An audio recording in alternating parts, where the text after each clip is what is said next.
విధి అనగానే స్వచ్ఛంద సేవకులకి, ఎవరైతే సమాజ సేవలో ఉంటారో, అలాగే మానవత్వంతో ఉండి సేవలు అందిస్తూ ఉంటారు, వాళ్ళందరికీ గుర్తొచ్చేది world red cross day. Red cross అనగానే గుర్తుకొచ్చేది ఏంటంటే ఆపదలో ఉన్నవారిని, కష్టాల్లో ఉన్నవారిని మానవతా దృక్పథంలో ఆదుకోవడం. నిజం మరి. భూకంపాలు వచ్చినా, తుఫాన్లు వచ్చినా, సునామీలు వచ్చినా, ఏ జరిగిన ఒక విపత్తు ఫస్ట్ అక్కడ ఉండేది రెడ్ క్రాస్. అలాగే రెడ్ క్రాస్ వాలంటీర్స్ అంటే, రెడ్ క్రాస్ అనేది అంటే మానవతా దృక్పథంతో సేవలు అందించడం. ఆ సేవల్లో ఏ విధంగానూ ఒక రిటర్న్, మళ్ళీ మనతో సేవలు చేస్తాం కదా, మనకేమొస్తుంది ఇంట్లో లాభం అనే భావం ఎక్కడ ఉంది? నిస్వార్థమైన సేవ. అందుకని మానవత్వానికి ప్రతిరూపం రెడ్ క్రాస్. ఎలా అసలు ఈ ఉద్యమం ప్రారంభమైంది అని అనుకున్నట్లయితే 1859లో సోల్ఫెరినో అనే యుద్ధం జరిగింది. ఆ సోల్ఫెరినో చోట యుద్ధం జరిగింది. ఆ యుద్ధం జరిగినప్పుడు అనేక మంది సైనికులు గాయపడ్డారు. వాళ్ళు ఇటువాళ్ళ అటువాళ్ళ తెలియదు, కానీ రక్తం ఓడుతూ, గాయాలైపోతూ, ఎవరు ఏ రకమైన సహాయం అందించే స్థితిలో లేని పరిస్థితి వాళ్ళది. నిస్సహాయ స్థితిలో సైనికులు ఉన్నారు. వేలాది మంది. ఆహాకారాలు చూసినప్పుడు జూనాట్ ఆయన ఏం చేశాడంటే, అక్కడ వెళ్ళాడు, వెళ్ళి చూసినారు. హెన్రీ జూనాట్ ఒక బిజినెస్ మ్యాన్కి ఏదో బిజినెస్ పోవచ్చు కదా, కానీ అలాగ బాధపడుతున్న వాళ్ళు చూసిన తర్వాత అతనిలో మానవత్వం మేలుకుంది. ఎవరు వీళ్ళు ఆదుకునేది? యుద్ధం చేశారు, వందలాది మంది, వేలాది మంది గాయాలైపోయాయి. ఇటువాళ్ళకైంది, అటువాళ్ళకైంది, మనకు అనవసరం. ఆయన అనుకున్నాడు, వాళ్ళు ఈ పక్షం వాళ్ళ ఆ పక్షం వాళ్ళ నాకు అనవసరం. అక్కడ బాధపడుతున్న వ్యక్తి, ఒక మనిషి మరొక మనిషిని ఆదుకోవాలి. వాడు ఎవరైనా అంతే. మనిషి ఆయనలో ఆరోగ్య భావం కలిగింది. భావం కలిగి హెన్రీ జూనాట్ ఏం చేశాడంటే, ఒక్కడంత చేయలేదు కదా హెన్రీ జూనాట్, ఆ పక్కనే ఉన్న విలేజెస్, గ్రామాల గ్రామాల్లో ఉన్న గ్రామస్తులను చేరదీసి, రండిరా, వాళ్ళందరూ ఎంతో బాధపడి గాయాలైపోయి, చెమట ఉడిచి, రక్తం కాడుతూ, ఏ రకం వైద్య సహాయం లేకుండా నిస్సహాయులుగా పడి ఆక్రందన చేస్తున్నారు, ఆదుకొని రండి, తోటి మనిషిని ఆదుకుందాం అని తీసుకెళ్ళాడు. అదండి రెడ్ క్రాస్కి మొట్టమొదటి పెరిగినట్టు పునాది. ఆ తర్వాత ఇలాగే ఎన్నో సందర్భాలు చూస్తున్నాం. ఇవాళ యుద్ధం అయింది, యుద్ధంలో గాయాలపడి సైనికులు ఉన్నారు, వీళ్ళున్నారు. తుఫాన్లు వస్తున్నాయి, భూకంపాలు వస్తున్నాయి, సునామీలు వస్తున్నాయి, అగ్ని ప్రమాదాలు జరుగుతున్నాయి, ఎన్నో జరుగుతుంటే వాటిని ఆదుకోవడం మనుషులు కాదు. అంచేత రెడ్ క్రాస్ అనేటువంటి సంస్థని స్థాపించి ఈ మానవతా దృక్పథంతో చేసేటువంటి ఆ సేవల్ని ప్రపంచమంతా చేయాలి. ఈ దేశం ఆ దేశం, ఈ మతం ఆ మతం, ఈ కులం ఆ కులం, ఈ రంగు ఆ రంగు ఏమీ లేదు. మనిషి మరో మనిషిని ఆదుకోవడం, వాడు ఎవరైనా ఒకటి బాధల్లో ఉన్నాడు ఆదుకోవడం. ఆ ఆదుకోవడానికి ఏంటి? తనలో ఉన్న మానవత్వాన్ని చాటుకోవాలి. మానవత్వంతో ఎటువంటి లాభాపేక్ష లేకుండా చేయాలి. ఆర్గనైజేషన్గా ఇది ఒక ఉద్యమంగా, మహోద్యమంగా కొద్ది సంవత్సరాలు రూపొందిందండి. మన ప్రపంచంలో 194 దేశాలు ఉన్నాయి. 194 దేశాల్లో అన్ని మొత్తం దేశాలన్నింటిలో కూడా అధికారితంగా రెడ్ క్రాస్ని ఒక సేవా సంస్థగా గుర్తించారు. గెజిట్లో ఇంటర్నేషనల్ ఆర్గనైజేషన్, హ్యుమానిటేరియన్ ఆర్గనైజేషన్గా మొత్తం ఆ రంగా ప్రపంచంలో ఉన్న దేశాలన్నీ చివరి మన భారతదేశంలో. అక్కడ ఏం చేశారు? మన భారతదేశం అనుకోండి, కాన్స్టిట్యూషన్ ప్రకారం యాక్సెప్ట్ అయిపోయింది. ఈ సేవలన్నీ గవర్నమెంట్ రికగ్నైజ్ చేసింది. ఈ సేవలు చేసే మనుషులు గవర్నమెంట్ రికగ్నైజ్ చేసింది. ప్రెసిడెంట్ ఆఫ్ ఇండియా మన భారతదేశానికి రెడ్ క్రాస్కి ప్రెసిడెంట్. అలాగే governor of the state red క్రాస్కి ప్రెసిడెంట్. జిల్లాకి జిల్లా కలెక్టర్స్ ప్రెసిడెంట్. దాని దగ్గరగా చైర్మన్లు ఉంటారు, ఎగ్జిక్యూటివ్ అన్నమాట. ఈ ప్రెసిడెంట్లు హెడ్స్, దర్ హెడ్స్. ఆ రంగా మానవతా సేవలు ఏం చేయాలి. ఈ సంవత్సరం వరల్డ్ రెడ్ క్రాస్ సందర్భంలో ఒక థీమ్ ఇచ్చారండి, యునైటెడ్ ఇన్ హ్యుమానిటీ. మానవత్వ కార్యక్రమాల్లో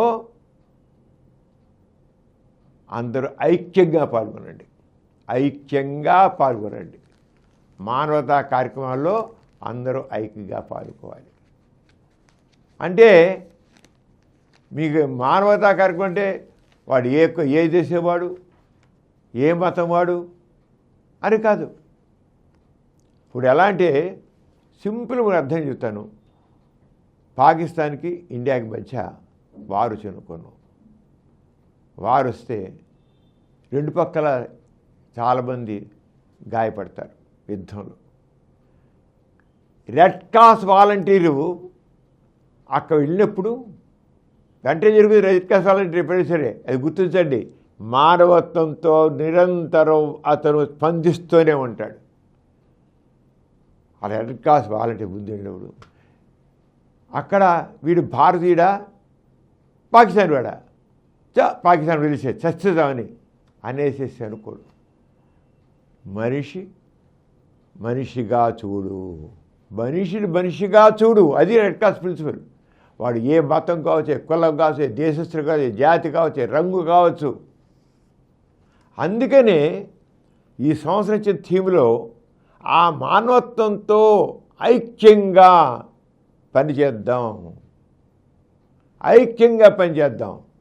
యునైటెడ్ ఇన్ హ్యుమానిటీ మానవతా కార్యక్రమంలో కలిసి చేయాలని వచ్చింది. ఈ రంగా ఎంతో మార్పు తీసుకుని రావడం జరిగింది. మరి ఈ రోజున మన సైన్స్ అనుకోండి ఎంతో అడ్వాన్స్ అయిపోయింది. సైన్స్ ఎంత అడ్వాన్స్ అయిపోయిందంటే ఇంత అంత కాదు. ఆ సైన్స్ అడ్వాన్స్మెంట్ ఏంటైపోయింది?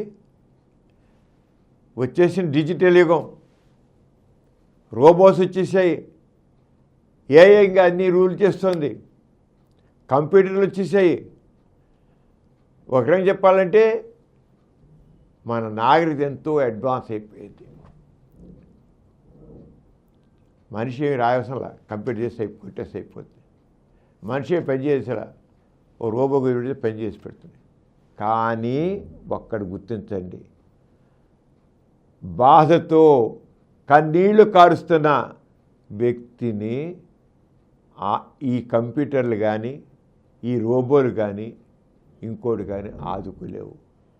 ఎవరు ఆదుకుంటారు? మానవత్వంతో స్పందించే మనిషే ఇంకో మనిషి యొక్క కన్నీళ్లు తొడగలడు, అతని హృదయాన్ని ఆకట్టుకోగలడు.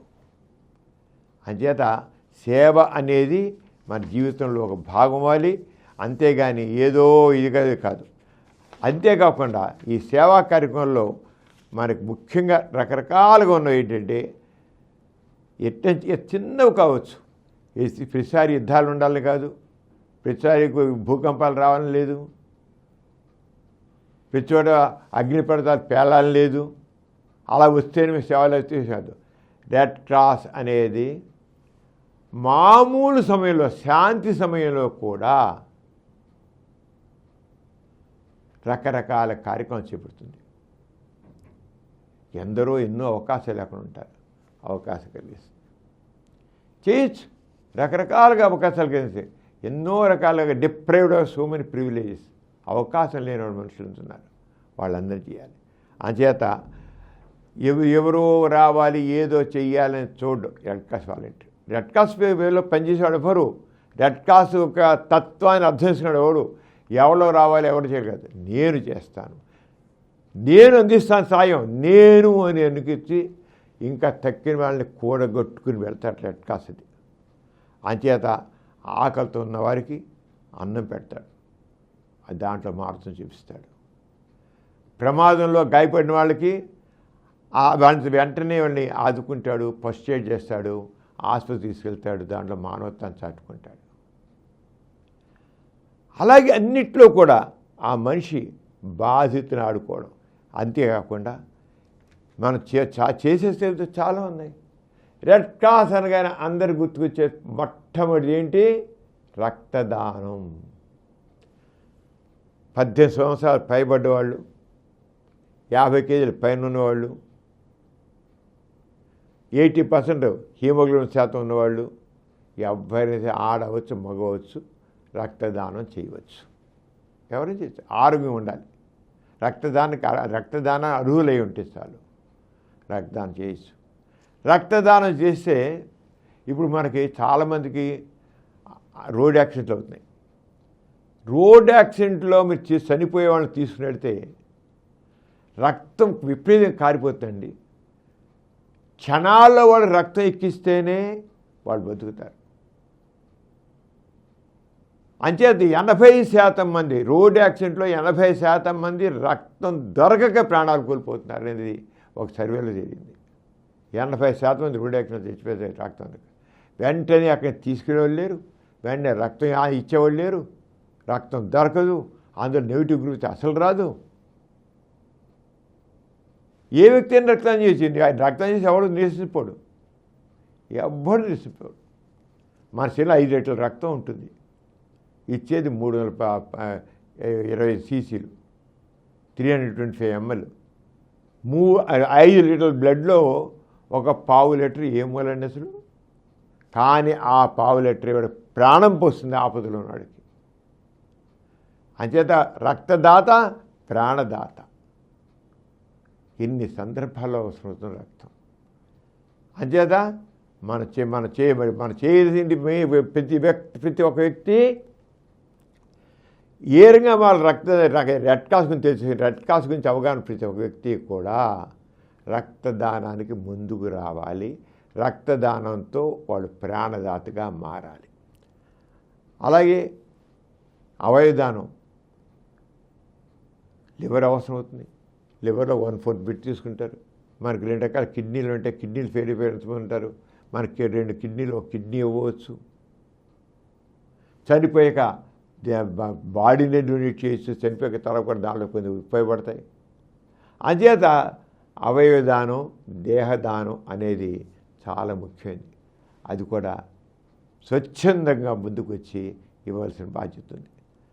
అలాగే ప్రమాదాల సమయం మీద గుర్తించు. రోడ్ యాక్సిడెంటే మనకెందుకు లేని కాదు. ఎవడైనా ఒక యాక్సిడెంట్ పక్కన పడితే వాడు ఎవరు ఉండరు పక్కన, వెంటనే ఎవడికి పట్టదు నాకెందుకు వెళ్ళిపోవద్దు, ఆగి ఆ వ్యక్తిని వెంటనే కాపాడుకోండి. అది గుర్తుంచుకోండి. ఒక మనిషిని మనకు మనిషిగా చూడాలి. ఎవడు చూస్తాడు? మానవత్వం. అందుకనే యునైటెడ్ ఇన్ హ్యుమానిటీ అని రెడ్ క్రాస్ ఈ సందర్భంలో ఇచ్చిన స్లోగన్ అన్నమాట. అలా పర్యావరణం పరిరక్షణ, పర్యావరణం రక్షించుకునే మనం బతుకుతామండి. ఈ సంవత్సరం అండి వడగాడ్పులు ఎక్కువగా ఉంటాయంటున్నారు, ఎల్నినో ప్రభావం అంటున్నారు, వాతావరణ శాఖలు చెబుతున్నారు. ఈ ఎండలు ఇలాగే కొనసాగుతాయి, ఈ సంవత్సరం దాకా కొనసాగుతాయి అంటున్నారు. మరి ఎంతమంది వడదెబ్బతో గురవుతారు? వాళ్ళందరికీ సరైన చికిత్స అందించాల్సిన బాధ్యత. వడదెబ్బ పడిపోయినా, వడదెబ్బతో బాధపడుతున్నా, లేకపోతే ఈ సన్ స్ట్రోక్ వచ్చినా మనం తప్పకుండా వెంటనే తగిన చికిత్స చేయాల్సిన అవసరం. అందుకని రెడ్ క్రాస్ వాలంటీర్కి కేవలం ఏదో రక్తదానం చేయడమే కాదు, ప్రథమ చికిత్స గురించి పూర్తి అవగాహన కలిగించాలి. ప్రతి ఒక్కళ్ళకి ప్రథమ చికిత్స గురించి అవగాహన కావాలి. మనందరం ప్రథమ చికిత్స గురించి పూర్తిగా అవగాహన కలిగి ఉండాలి. ఒక సిపిఆర్, కార్డియో పల్మనరీ రీసెసిటేషన్ అంటాం. సిపిఆర్ అనేది ప్రతి ఒక్కరు తెలుసుకోవాలి. మన సిపిఆర్ సడన్గా గుండె అయిపోతే మన కళ్ళ తిప్పని పడిపోతారు. వెంటనే సిపిఆర్ చేసి గుండె మసాజ్ చేస్తే వితిన్ 3 to 4 minutes చేస్తే అలాంటి వాళ్ళు 160 తిరిగి బతుకుతారు. గుండె ఆగిపోయిన వాళ్ళు 60-80% మంది సిపిఆర్తో వెంటనే చేయాలి. ఆగిపోయి పూర్తి అయిపోయి అరగంట చేస్తే నో యూస్.